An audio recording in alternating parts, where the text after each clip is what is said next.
Namaskar. Welcome to the sessions on food technology. In this session, we are understanding the drying and incineration process. Drying and incineration are thermal processes employed in several food industries. Drying, in general, is used to increase the shelf life of the prepared food and even employed in solid waste management. Incineration is considered as a best method and only option for removal of few solid wastes. Let us understand both the topics in this session in the following headings. The first being the evaporation, drying, thermal conversion, incineration, cleaning out flue gas and solidify outputs. The first topic, the evaporation. Evaporation is a method used to concentrate non-steam volatile wastewater components. The evaporation plant contains a vapor condenser by which vapor and steam volatile compounds are separated from the concentrate. While the concentrate is then recycled into the evaporator, the exhaust steam can be used for indirect heating of other evaporator stages. The degree of concentration of the wastewater components depends on the different factors. For example, reuse of the concentrate, example, reuse in production, use as fodder, recovery of recyclable material, type of disposal of the concentrate, example, incineration, landfill, properties of the concentrate, example, viscosity, propensity to form incrustation, chemical stability. Advantages of this method include the residue can be reused as fodder and fertilizer. Only a small area is needed. Exhaust steam can be reused as energy. Considered state of the art in the food industry. Disadvantages of this method is the exhaust steam from evaporation is organically polluted and needs treatment, rather high operation and maintenance costs. Drying. Drying of a food material occurs when water vapor is removed from its surface into the surrounding space, resulting in a relatively dried form of the material. Drying differs from the dewatering process. In dewatering, liquid water is drained or squeezed out of the material. But during drying, the heat can be supplied in different ways: convection, radiation, conduction, microwave, radio frequency, or even joule heating. The principle of drying, no matter what drying mechanisms are involved, can be generally expressed by the following surface vapor flux equation: N_V is equal to Hm dot Pv dot S minus Pv dot infinity, where N_V is the vapor flux measured in kg per meter square per second, Hm is the mass transfer coefficient measured in meter per second, Pv, S is the interfacial vapor pressure at the moist material surface measured in kg per meter, and Pv, infinity is the vapor concentration in the surrounding space that vapor travels into measured in kg per meter cube. Hm is determined by the flow field around the material being dried, meter per second, which may be viewed as a velocity of mass movement. When this vapor concentration difference is positive, vapor leaves the material and thus drying occurs. The reverse is the wetting humidification process. The drying process as a whole has to involve the generation of vapor transforming from the liquid phase into the moist material to gaseous phase, on and within the moist material being dried, and the transport of the water phases towards outside of the material. Some debates are around how liquid water may move within the material structure. The microstructure of the food materials is particularly relevant to drying, as both liquid water and water vapor move within the structure. The microstructure, as far as the transport of heat and chemical species is concerned, is mainly made up of compounds such as protein, fat, carbohydrate, minerals and air. Porosity and tortuosity are usual characteristics. The material's composition and its affinity to water play a key role in water holding capacity and local evaporation rates. Drying also creates a new microstructure as it progresses, and the spatial distribution of the microstructure characteristics, density included, is important in texture perception of the product and affects how it may be used as an ingredient for mixing into other foods. For instance, the reconstitution properties for food powders created by spray drying. For instance, microencapsulation is employed to protect the active and beneficial ingredients such as probiotic bacteria during drying. Drying is also preferably done at the lowest temperature possible for the same purpose of achieving higher retention of bioactivity. Bacterial cells or microorganisms are vulnerable in the drying process, especially when a high temperature environment is encountered. Drying may be viewed as a thermal processing stage. On the other hand, as mentioned above, preservation of the activities of the good beneficial bacteria such as probiotic bacteria becomes important when the drying process can be detrimental. There has been much research effort spent on understanding the fundamentals of drying and more complicated mathematical models published in the literature, but a concise introduction of drying still centers on the notion of three drying stages: a warming up bar cooling down period, a constant rate drying period, and a falling rate drying period. The maintenance of the constant drying rate period may be due to two reasons.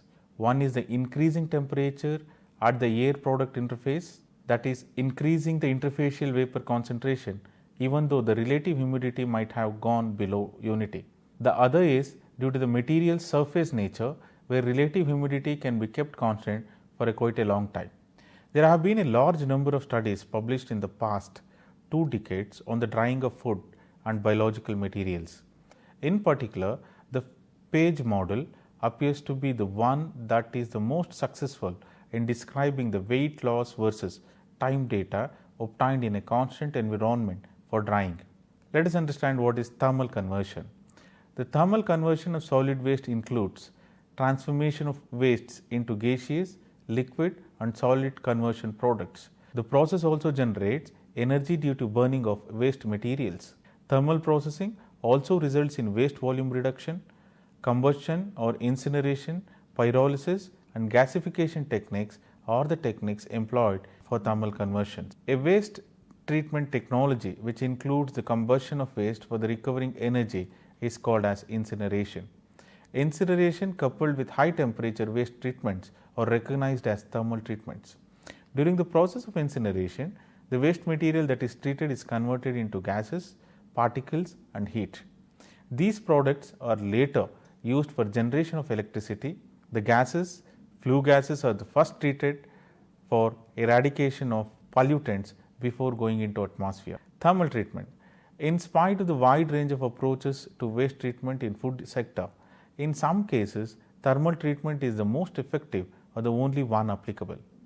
Compared to other disposal methods, it has a number of advantages such as short time of treatment. In case of landfilling, it may take decades for the waste to decompose. Another one is the possibility of treating hazardous waste, as for example in the case of animal carcasses contaminated by dangerous contagious microorganisms, possibility of off-gas control, abatement of environmental impacts, possibility of utilizing heat released by the oxidation process, that is waste to energy. The thermal treatment may be used for wide spectrum of waste from solid to gaseous. The choice of suitable thermal treatment technology is then based on the type of treated waste and its characteristic properties. Examples described below include completely different technologies applicable to different type of waste. Incineration of solid residues with relatively low water content and free of hazardous properties may be performed in units very similar to biomass boilers. A typical example is provided by peach and olive pits. Due to the character of this waste, it is not necessary to equip the units with complicated flue gas cleaning systems. Another example of solid waste is sludge, namely wastewater treatment plant sludge. In contrast to the latter example, high water content may be expected, thus requiring completely different approach and technologies. One possibility is sludge co-firing after drying.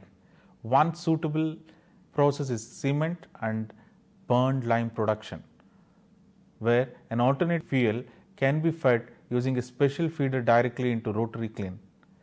In some cases, however, it is necessary to apply special sludge incineration technology. This is very often based on a multiple earth combustion chamber. For hazardous waste like some types of meat and bone meal, thermal treatment is the only alternative. In such cases, systems based on a rotary kiln and secondary combustion chamber is preferred. Let us understand the incineration. Incineration as a disposal method involves burning the trash. Sometimes this is simply referred to as thermal treatment, as a general category of high temperature treatment of trash material. This method can be used to transform waste into heat, gas, steam and ash. One of the advantages of the incineration is that with this method, refuse volume can be reduced by half or more, or it requires little usage of land. An incineration facility can be built in a small area to process huge amounts of waste. It definitely saves a lot of space compared with using a landfill only. This method is popular in countries like Japan, where space is a limitation. Incineration of waste materials converts the waste into ash, flue gas and heat. The ash is mostly formed by the inorganic constituents of the waste and may take the form of solid lumps or particulates carried by the flue gas. Some incinerators generate energy from the burning of waste. These plants are called waste to energy plants. Incinerators reduce the volume of waste by about 90% and weight by 75%. There are 8 types of incinerators: fixed earth incinerators, rotary kiln, plasma arc, liquid injection, fluidized bed, multiple earth, catalytic combustion and static earth incinerators.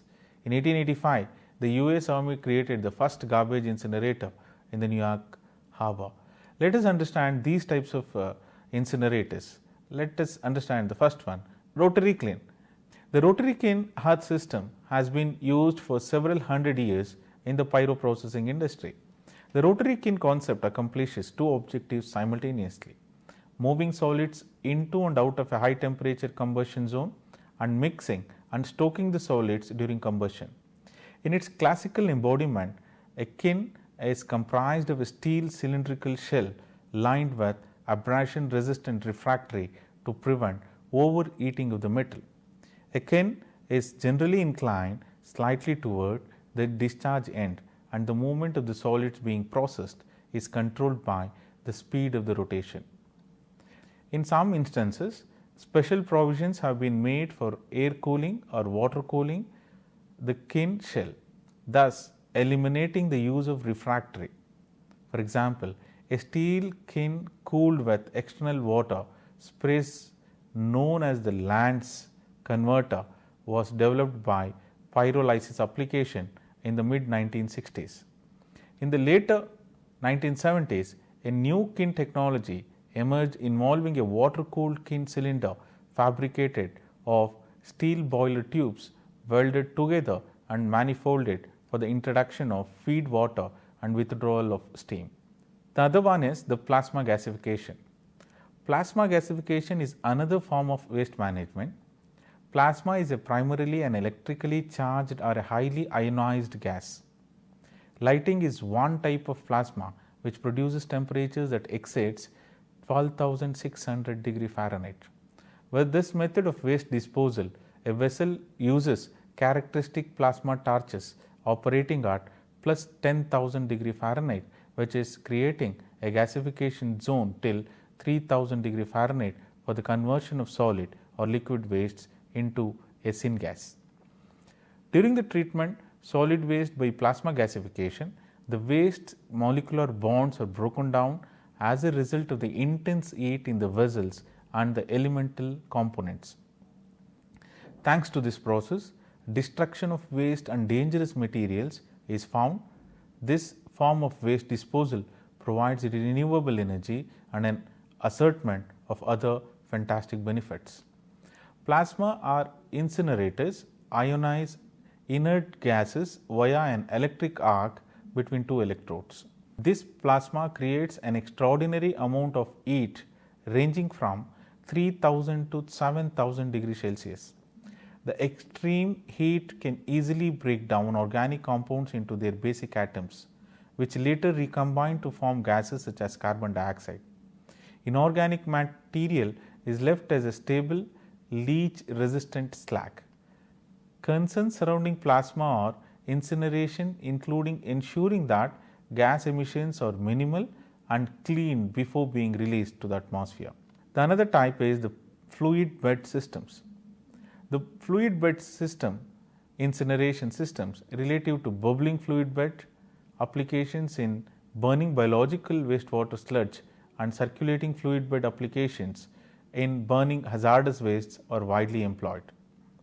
These two waste management areas were the dominant applications of fluid bed technology in the United States at the beginning of the 1990s, but several applications for municipal solid waste could be found in Japan and Europe.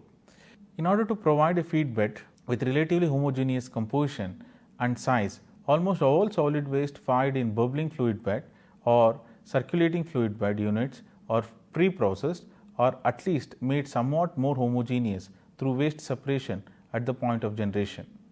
Both bubbling fluid bed or circulating fluid bed furnaces can accept other fuels such as wood chips, coal or chipped tires.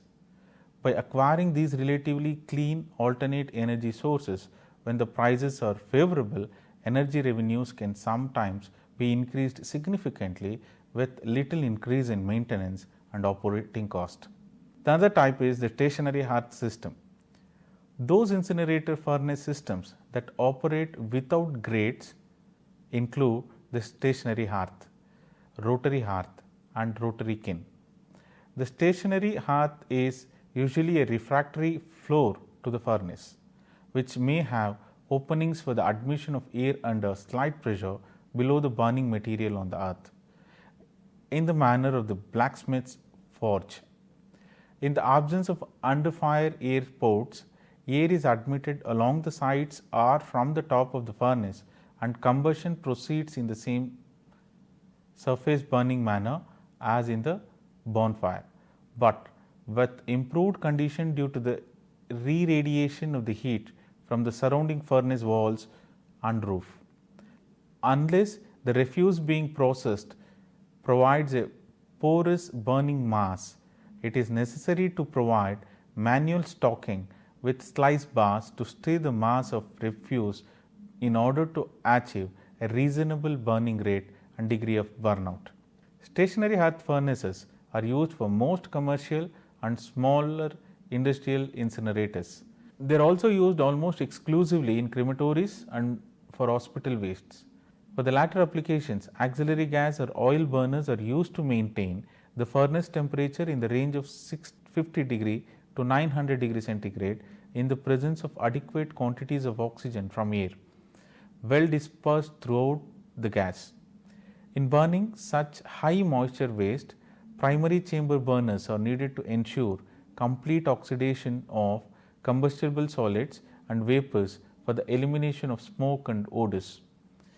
Confident smoke and odor control requires auxiliary fuel burners under automatic temperature control in a secondary combustion chamber. The another type is moving grate system. The incinerator plant used for treating municipal solid waste is moving grate. This grate is capable of hauling waste from combustion chamber to give way to complete and effective combustion. A single such plant is capable of taking a 35 metric tons of waste every hour for treatment. Moving grates are more precisely known as incinerators of municipal solid waste. This waste is poured in the grate with the help of a crane. From here, the waste has to move towards the ash pit. Waste is further treated and waterlogs wash out ash from it. Air is then flown through the waste, and this blown air works for cooling down the grate. Some of grates are cooled with the help of water. Air is blown through the boiler for another time, but this time comparatively faster than before. This air helps in complete burning of the flue gases with the introduction of turmoil leading to better mixing and excess of oxygen. In some grades, the combustion air at fast speed is blown in separate chamber. European Waste Incineration Directive is of the view that an incineration plant must be designed so that operating worker must know that flue gases are reaching the temperature of 850 degree centigrade within 2 seconds. This would ensure complete and required breakdown of toxins of organic nature. In order to achieve this, every time backup auxiliary burners must be installed. We need to have a system analysis for the successful incineration process. The basic information used in the analysis of combustion systems can include tabulated thermochemical data, the results of the several varieties of laboratory and field analysis, and basic rate data. Guiding the use of these data are fundamental relations that prescribe the combining proportions in the molecules and those that indicate the course and heat effect of chemical reactions. The last being the cleaning out flue gas and solidify outputs. A number of processes are involved for the cleaning up of flue gas. The mixture of flue gas is collected by means of particle filtration, and this filtration is conducted using electrostatic precipitators and baghouse filters. Baghouse are very effective for fine particles. The next step of the processing and cleaning of the flue gas is processing of scrubbers, which are critical for the removal of hydrochloric acid, nitric acid, mercury, hydrofluoric acid, lead and residuary heavy metals. With the reaction of lime, sulfur is converted into gypsum. The wastewater which comes out of the scrubbers is then passed through wastewater treatment plant. Desulfurization is a process that is used to remove sulfur dioxide with the limestone slurry injection directly into the flue gas. The nitric components of gases are reduced with catalytic reduction with the help of ammonia application. Heavy metals are removed with the help of active carbon injection. Particles are collected at the filters. So, what is the solidify outputs? Flue gas and bottom ash is produced with the processing of waste materials and settle at the bottom of the incineration plant. The ash which is produced is 4 to 5% of the total weight of the waste processed, while the flue ash makes up some 10 to 20% of total weight of waste material. The heavy metals which are contained in the flue or bottom ash are lead, cadmium, zinc and copper. A small amount of furans and dioxins are also produced. It is to mention here that bottom ash seldom have heavy metals in it.